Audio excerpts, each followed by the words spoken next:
Welcome to the Faro Focus, where we talk about guidance, precision and growth. मैं हूं आपका biology educator और इस नीट बायोलॉजी लेक्चर सीरीज के अंदर हम पढ़ रहे थे चैप्टर स्ट्रक्चरल ऑर्गेनाइजेशन इन एनिमल्स।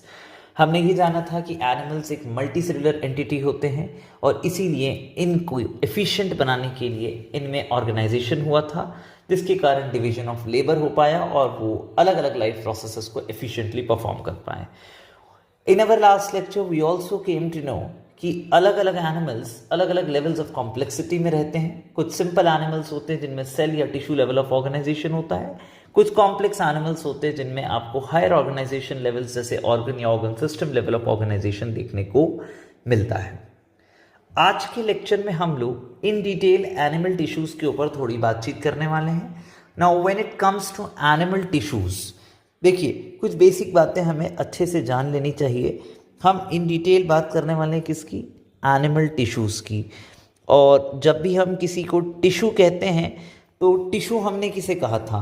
हमने टिश्यू कहा था एक ग्रुप ऑफ सिमिलर सेल्स को that is going to perform a common specific function. और सिर्फ ग्रुप नहीं, group of similar cells along with their what intercellular material. जब ये एक स्पेसिफिक फंक्शन परफॉर्म करने लगे तो हम उसे क्या कह रहे थे? एक टिश्यू कह रहे थे। Let's say this is intercellular material और यहाँ पर आपको देखने को मिलते हैं सिमिलर सेल्स का एक group. So let us say this is a group of similar cells. तो group of similar cells that is going to perform a common specific function along with its intercellular material is referred to as what? Tissue.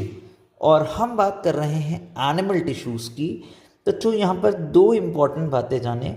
The term animal tissue was first coined by बिचार्ट।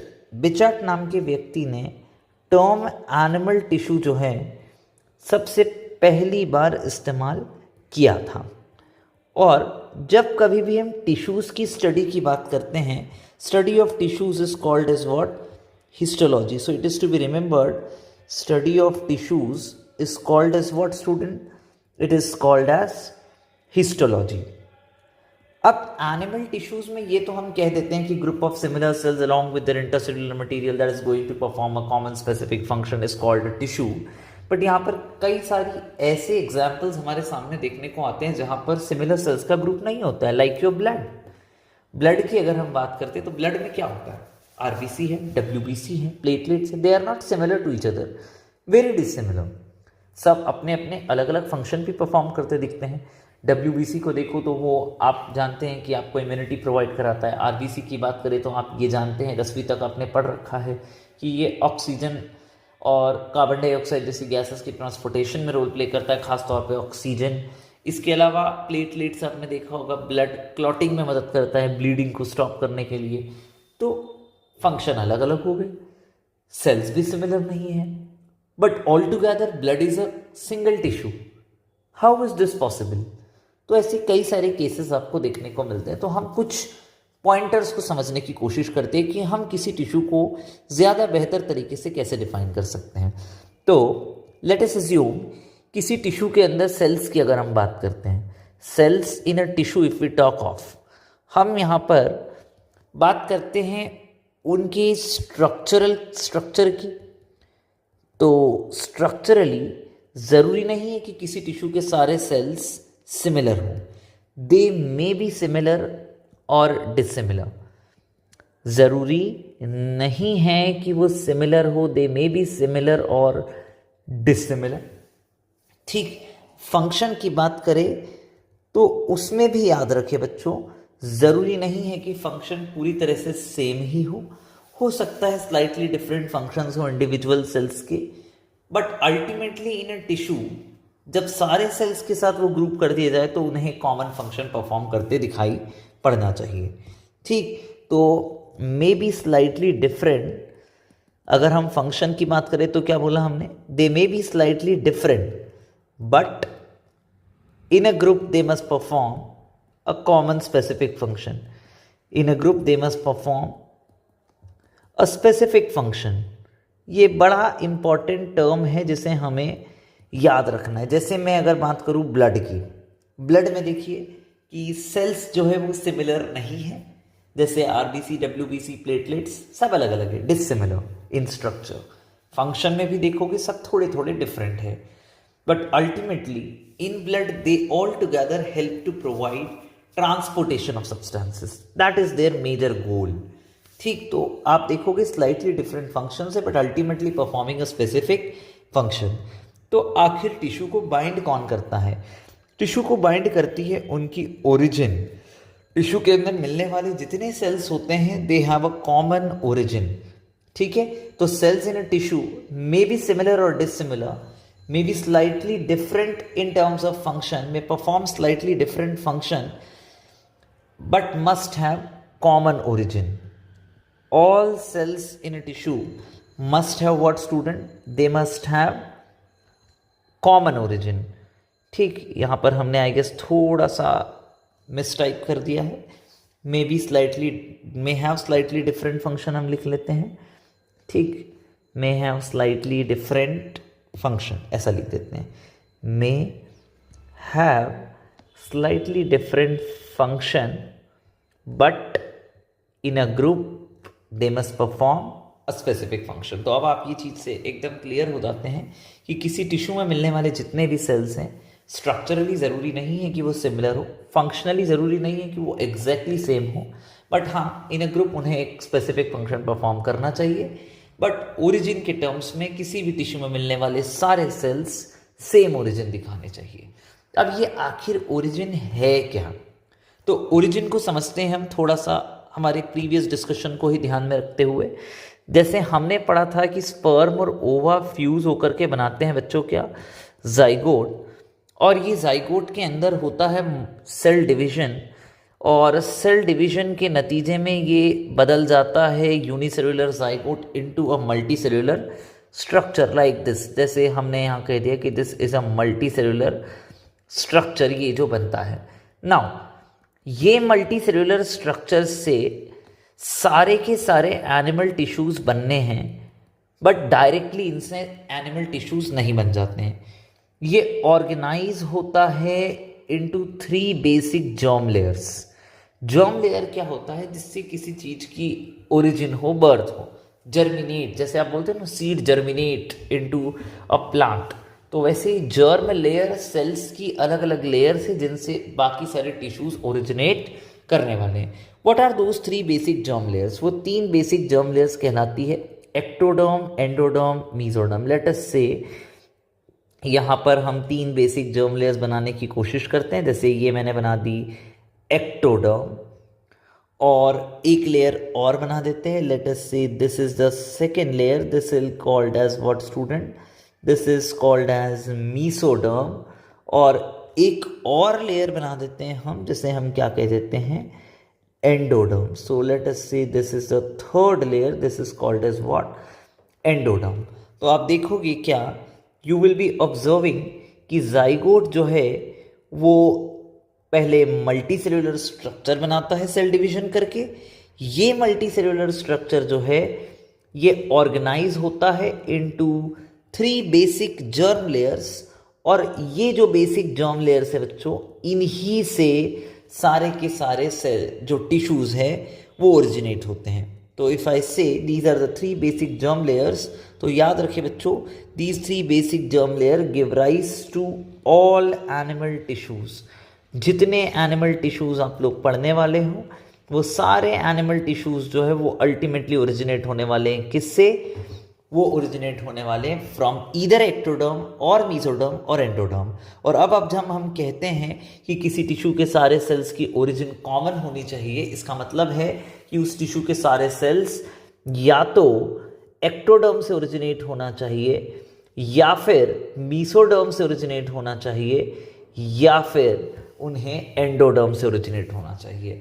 ऐसा कभी नहीं होगा कि किसी tissue के अंदर मिलने वाले सेल्स कुछ एक्टोडर्मल, कुछ मीसोडर्मल, कुछ एंडोडर्मल, तो वो टिश्यू की डेफिनेशन को वॉयलेट करेंगे। तो बेसिक अगर हम बात करते हैं तो अब तक आपने क्या जाना? जाइगोट में सेल डिवीजन होगा, मल्टीसेल्युलर स्ट्रक्चर आएगा which will organize into 3 basic germ layers. These basic germ layers will give rise to all the types of animal tissues. किसी एनिमल टिश्यू में मिलने वाले सेल्स में have slightly different functions, but ultimately performing a specific function, may have different structurally different cells, but yes, all of them must have common origin. तो ये basic चीज़ें आपने जानी। अब हम जानते हैं अलग अलग एनिमल टिश्यूज किस बेसिस पर कैटेगराइज किए गए हैं। नाउ सी, अगर हम किसी चीज़ के क्लासिफिकेशन की बात करते, we must have a set criteria जिसके बेसिस पर हम किसी चीज़ को क्लासीफाई करते हैं। So when we classify animal tissues, we classify them based on their structure and function. तो याद रखिए, based on their structure and function, उसके बेसिस पर हम टिश्यूज को क्लासीफाई करते हैं इनटू 4 टाइप्स। कितने तरीके के टिश्यूज पाए गए हैं? 4 टाइप्स ऑफ टिश्यूज एग्जिस्ट करते हैं, ठीक। और ये 4 तरीके के टिश्यूज जो हैं, अगर हम देखें तो कौन कौन से हैं? एक तो सबसे इंपॉर्टेंट टिश्यू जो आपको देखने को मिलता है वो है एपिथीलियल टिश्यू। कौन सा टिश्यू है बच्चों? एपिथीलियल टिश्यू, ठीक। इसके अलावा दूसरा जो इम्पॉर्टेंट टिश्यू है वो है, इम्पॉर्टेंट याद रखिए बच्चों, कनेक्टिव टिश्यू। तीसरे तरीके का जो टिश्यू है वो है नर्वस टिश्यू, और चौथे तरीके का जो टिश्यू है वो है muscular tissue. So let's write here like muscular tissue, और लास्ट क्या होगा आपका? न्यूरल या नर्वस टिश्यू। तो ये 4 बेसिक तरीके के एनिमल टिश्यूज आपको देखने को मिलेंगे। हम इन्हें थोड़ा सा स्टडी करेंगे based on certain parameters. Like हम देखेंगे कि ये एनिमल टिश्यूज की ओरिजिन क्या है और इनके फंक्शन क्या है। इन 2 पॉइंटर्स पर हम थोड़ा एनिमल टिश्यूज को स्टडी करते हैं। Now when it comes to epithelial tissue, बहुत इंपॉर्टेंट है, याद रहे जितने एपिथेलियल टिश्यू है, all of them can either be originating from ectoderm, or they may originate from mesoderm, or they may originate from endoderm. अब यहाँ पर हमारा बड़ा क्वेश्चन मार्क ये आता है कि हमने कहा था किसी टिश्यू में मिलने वाले सारे सेल्स की ओरिजिन कॉमन होनी चाहिए, सेम होनी चाहिए, बट यहाँ तो अलग अलग है। नाउ समझने की बात ये है कि एक जगह पर मिलने वाले एपिथेलियल टिश्यू की ओरिजिन सेम ही रहेगी। जैसे स्किन में आपको जो एपिथेलियम देखने को मिलता है, उसके सारे सेल्स एक्टोडर्म की ओरिजिनेशन पे। इंटेस्टाइन में मिलने वाले जो एपिथेलियम है, वहां मिलने वाले सारे सेल्स की ओरिजिन एंडोडर्म है। तो बात एकदम ठीक है, एक टिश्यू के जितने सेल्स हैं उनकी ओरिजिन सेम है। लाइक एपिथेलियल टिश्यू में भी अगर हम देखें तो एक पर्टिकुलर जगह के एपिथेलियल टिश्यू के सारे सेल्स की ओरिजिन कॉमन है। So it does not violate our definition. Now comes to their function. Function की जब बात करते हैं तो एपिथेलियल टिश्यू जो है ये प्रोटेक्शन का काम भी करते हैं, कवरिंग और लाइनिंग बनाते हुए। कुछ एपिथेलियल टिश्यू आपको एल्वियोलाई में देखने को मिलेंगे, गैस एक्सचेंज में इन्वॉल्व, डिफ्यूजन में। कुछ एपिथेलियल टिश्यू फिल्ट्रेशन में इन्वॉल्व होते हैं, ठीक। और कुछ एपिथेलियल टिश्यू जो रहते हैं ये बनाते हैं बाउंड्रीज, ठीक है, कवरिंग और लाइनिंग बनाने का काम करते हैं, ठीक। तो अलग अलग तरीके के आपको फंक्शंस देखने को मिल जाते हैं एपिथेलियल टिश्यूज़ के, ठीक है। तो एपिथेलियल टिश्यू के काफ़ी सारे फंक्शंस आपको देखने को मिलते हैं, ठीक। प्रोटेक्शन, कवरिंग लाइनिंग बनाते हुए, डिफ्यूजन, फिल्ट्रेशन। इसके अलावा सिक्रीशन का काम भी करते हैं एपिथेलियल टिश्यू, और एपिथेलियल टिश्यू एब्जॉर्प्शन में भी रोल प्ले करते हुए दिखाई देंगे, ठीक। सिक्रीशन हो गया, और क्या बोल रहे हैं हम लोग? एपिथेलियल टिश्यू रोल प्ले करते हैं इन एब्जॉर्प्शन, ठीक। लाइनिंग बनाने का काम करते हैं इंटरनल ऑर्गन्स की, एक्सटर्नल ऑर्गन्स की, कवरिंग बनाने का काम करते हैं। तो these are the functions of epithelial tissue. Now let's talk about muscular tissue, connective tissue. When it comes to connective tissue students, connective tissue की बात जब करते हैं तो याद रहे कनेक्टिव टिश्यू की ओरिजिन होती है मीसोडर्म। मतलब जितने कनेक्टिव टिश्यू है वो सारे के सारे मीसोडर्मल ओरिजिन के होते हैं। सबसे अबंडेंट टिश्यू होता है बच्चों ये, और ये अलग अलग एनिमल टिश्यूज को आपस में लिंक करने में और सपोर्ट करने में हेल्प करता है। तो it is linking and supporting in its function, ठीक। वही बात आती है जब मस्कुलर टिश्यू की, तो मस्कुलर टिश्यू भी मीसोडर्मल ओरिजिन से आता है, और ये मूवमेंट और लोकोमोशन में इन्वॉल्व है। जैसे अगर मैं अपनी जगह पर खड़ा हूँ, अपने हाथों का मूवमेंट दिखा रहा हूँ, तो दैट्स मूवमेंट। अगर मैं अपने पैरों से मूवमेंट करके आगे बढ़ रहा हूँ तो उससे मेरी लोकेशन बदल गई, तो वो क्या हुआ, लोकोमोशन। तो ये याद रखिए कि मस्कुलर टिश्यू लोकोमोशन और मूवमेंट के अंदर इन्वॉल्व होता है।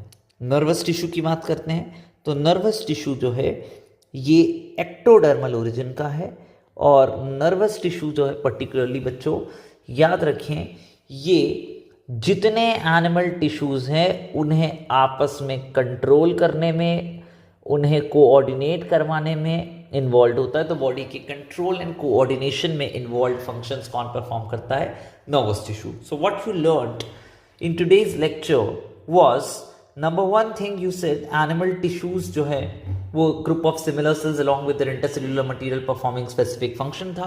ये टर्म पहली बार बिचैट ने यूज किया, histology was there study, but हमारे पास कई ऐसे एग्जांपल्स थे जहां पर पर्टिकुलर जो हमने ऊपर डेफिनेशन पढ़ी वो पूरी तरह से फिट नहीं बैठी, तो हमने किसी टिश्यू में मिलने वाले सेल्स के बारे में कुछ और जाना, तो वी गॉट टू नो कि they might have dissimilar structure or dissimilar functions, but ultimately in a group they perform a specific function, और एक ग्रुप में इन सभी सेल्स की origin सेम होती है। Now when it comes to origin, it could be either of the three germ layers, namely ectoderm, mesoderm और endoderm।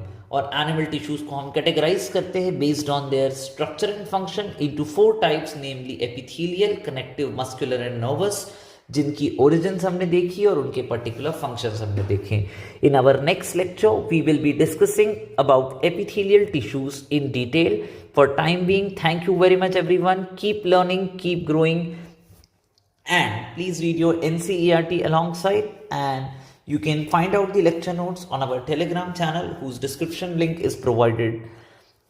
is being provided in the description box, और वहाँ से आप एक्सेस कर सकते हैं कंटेंट को regarding NCERT book, because it's from the old NCERT, जो लेक्चर नोट्स हैं वो भी, और कुछ practice DPPs as well. So thank you very much once again.